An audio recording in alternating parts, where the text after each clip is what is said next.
An American friend once asked me at a dinner party, what is the one thing that the Vietnamese people cannot live without? I told him, well, besides nước mắm, probably a pair of chopsticks, which is arguably the most versatile utensil mankind has ever created. Yet according to my family, I was terrible at using chopsticks as a kid. You know how people handle chopsticks really elegantly? The way I hold looks like an eagle grabbing a prey and looks terrifying. So not only my parents, but also my aunts and uncles were furious. They thought that was un-Vietnamese, that's unacceptable, it looks ugly. In hindsight, I have to admit, they were probably right. But what strikes me as puzzling after all these years is the fact that they so adamantly pressed me to change my way of holding chopsticks when it had absolutely no impact on them. Why can't they show some tolerance?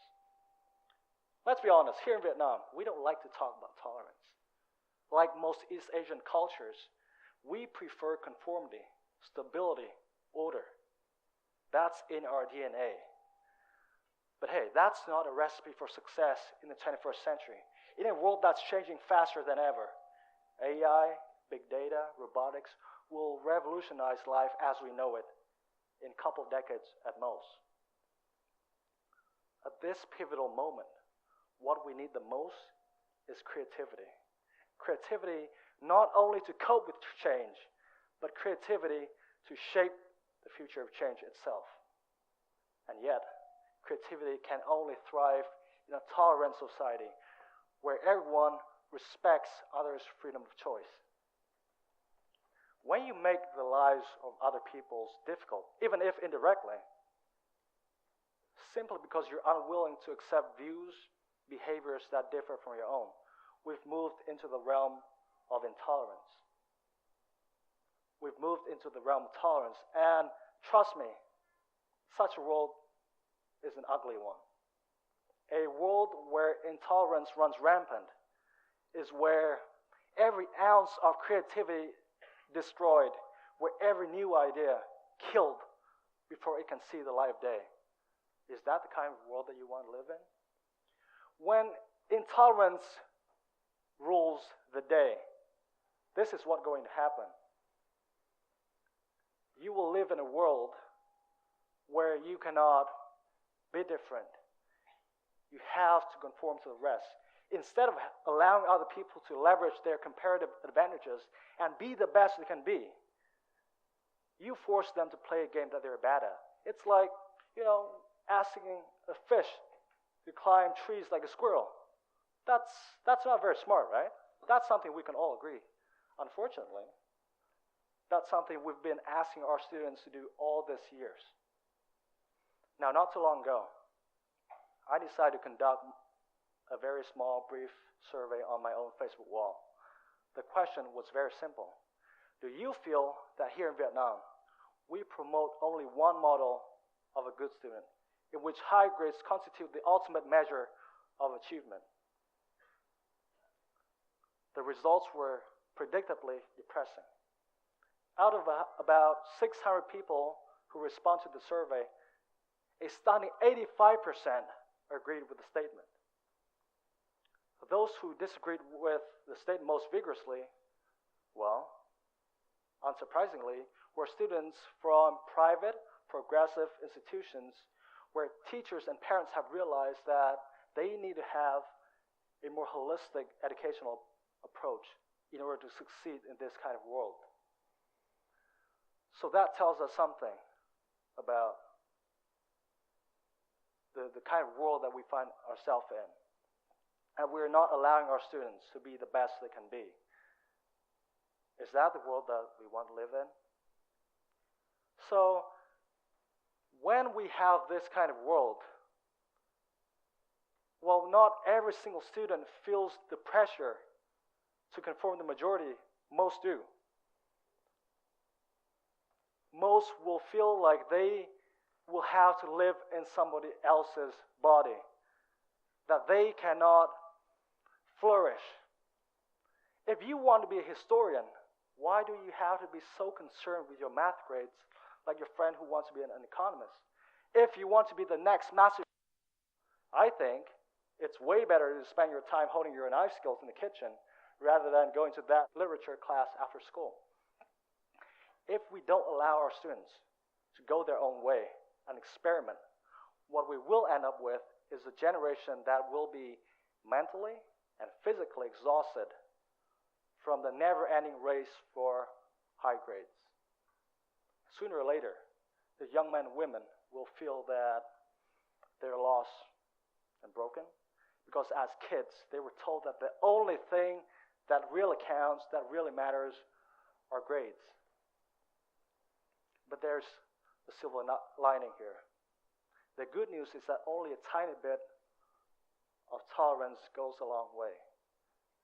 A couple of years back, when I and my team organized our second Model United Nations conference here in Vietnam, in Hanoi, we decided to go big, to experiment. We decided to combine Model UN with summer camp. Traditionally, participants would go back and forth every single day to and from the venue, which is usually a little bit far from the center. Now, they would eat, sleep, debate, negotiate, socialize, have fun with each other, same venue for 3 days straight. In hindsight, it was a make or break decision. And I'm proud to say today that this is the decision that has helped us to stand out from the rest. But, at that time, I was highly skeptical of that idea.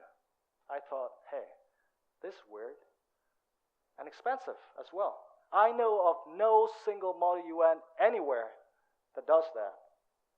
And I know for sure, organizing a place for people to eat, socialize, sleep, a big conference room will push up the cost and make our organizational tasks a lot harder. It would be a logistical nightmare.